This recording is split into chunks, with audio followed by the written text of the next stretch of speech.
Ma, tara na. Kanino pa tayo nandito?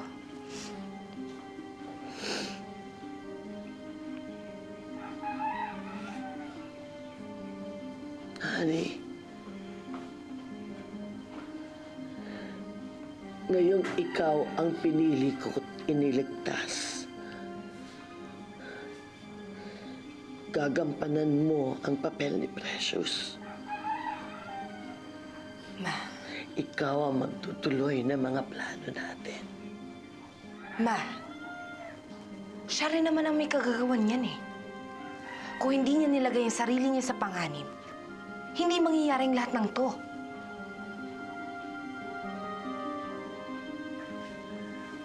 Halika na. Aalis na tayo.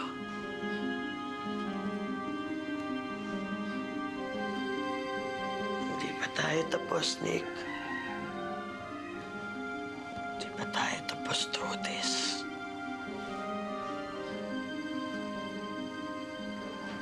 Hindi pa tayo tapos. Ka na.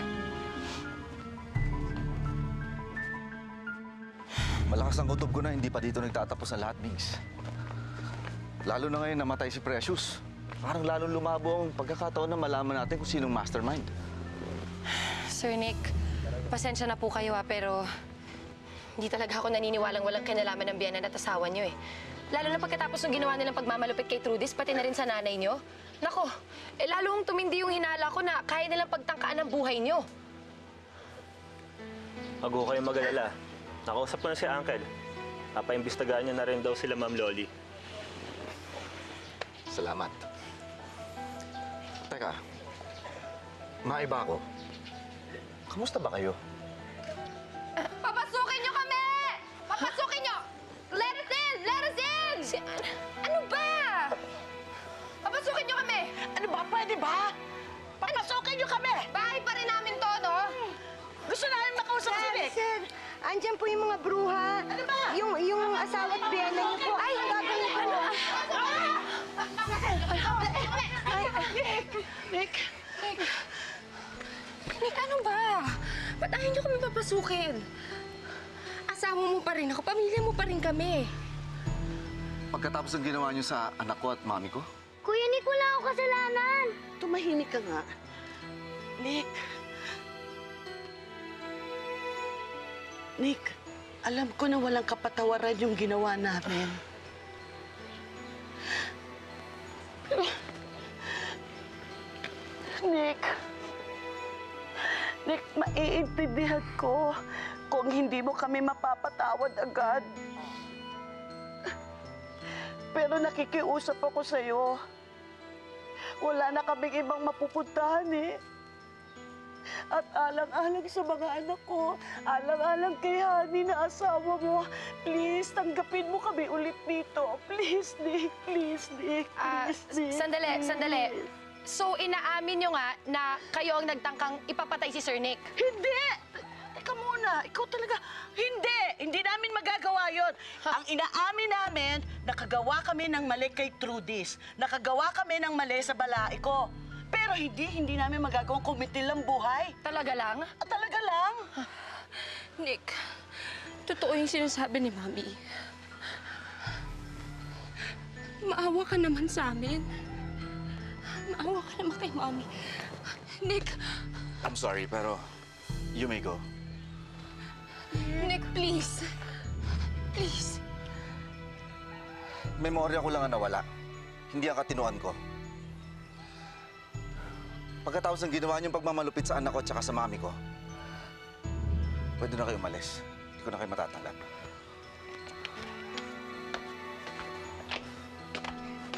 Papa, kawawa naman po sila. Trudis, pumasok ka na sa loob, liga. Paano po sila matutulog mamayang gabi? Ha? Trudis, hindi ka pinagagalit sa kanila pagkatapos sa lahat ng pagmamalupit na ginawa nila sa'yo? Ano? Eh, pwede naman po magpatawad eh. Nagsusorry naman po sila sa akin.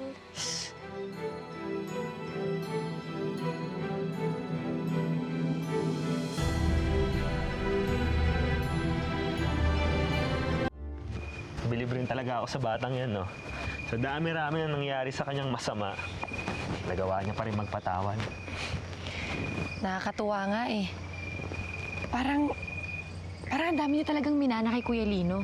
Isipin mo hindi sila magkadugo pero pareho silang napakabait ng puso at napakabilis magpatawad. Eh yung kuya mo kaya, Migs, sa tingin mo ba mapapatawad niya ako? Kita mo nga naman, ang dami-dami ko nang nagawang bagay habang suot-suot tong wedding gown na to. Pero ni isa para sa kanya, wala pa akong nagagawa. Anong ibig mo sabihin? Iniisip mo bang... Migs, dalin mo ko kay Ronnie. Gusto ko siyang puntahan.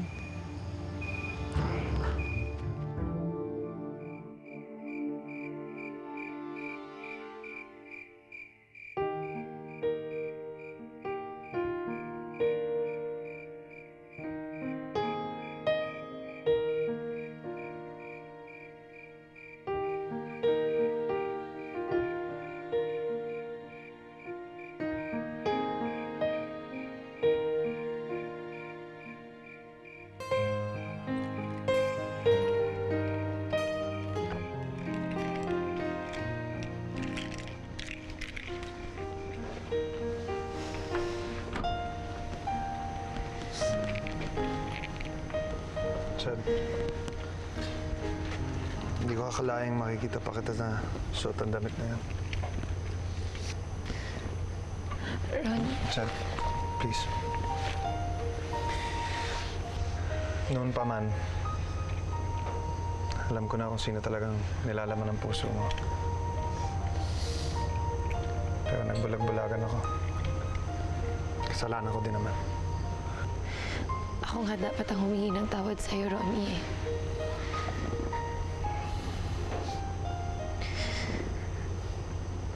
Hindi ko naman talaga ginustong...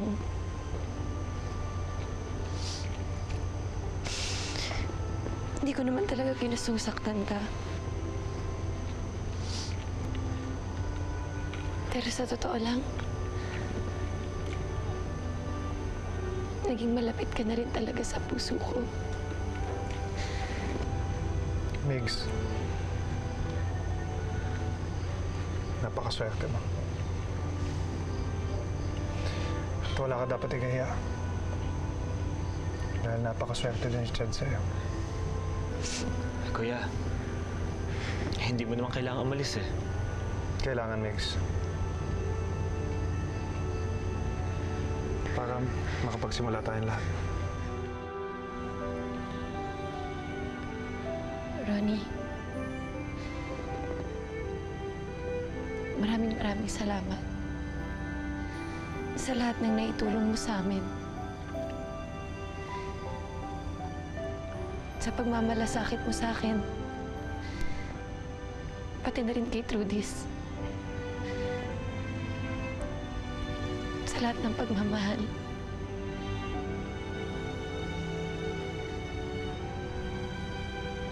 Maraming salamat.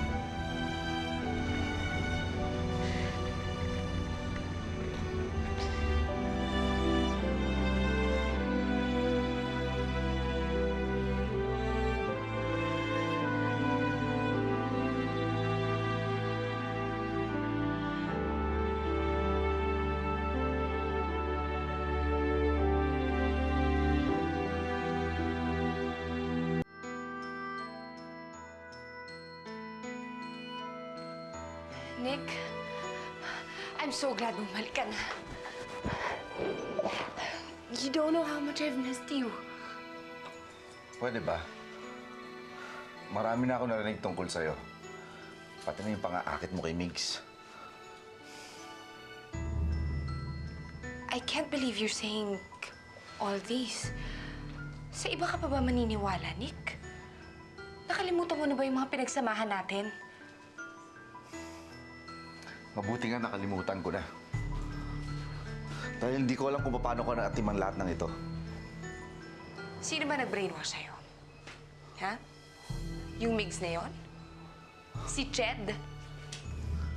Nick, hindi pwedeng makikinig ka na lang sa lahat ng sasabihin nila. Naiinggit at galit yun sa atin eh. Hindi ko kailangan makinig kahit kanino. Dahil nararamdaman ko at bukas ang aking mga mata. Hindi kayo naging totoo sa akin. At sa oras na mapatunayan ko na may kinalaman kayo sa nangyari sa akin at pati na rin sa pagtatangka sa buhay ni Trudis, patawarin ako ng Diyos dahil hindi ko alam kung ano magagawa ko sa inyo. Mabuti pa umalis ka na sa kwarto ko. Saan ako matutulog? Alam na ni Lev kung saan kayo dapat nagay.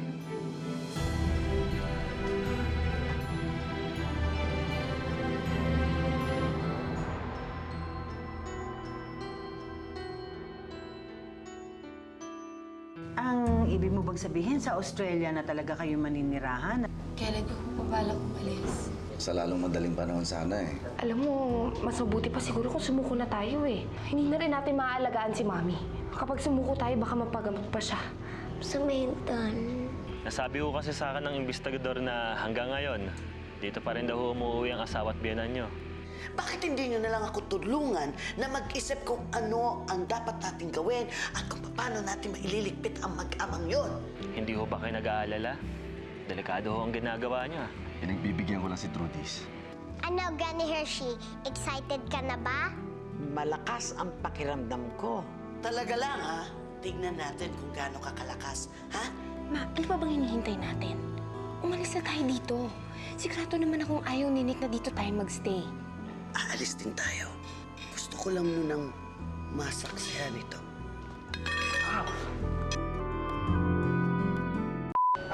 Ang napapansin ko, medyo tumatagilid na tayo kay Nick.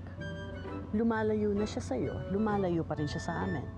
At kahit na si Precious ang nakapwesto dyan, hindi natin siya mahuhutot. Sorry! Galit ako sa'yo. Galit ako sa nanay mo. Masama siyang babae.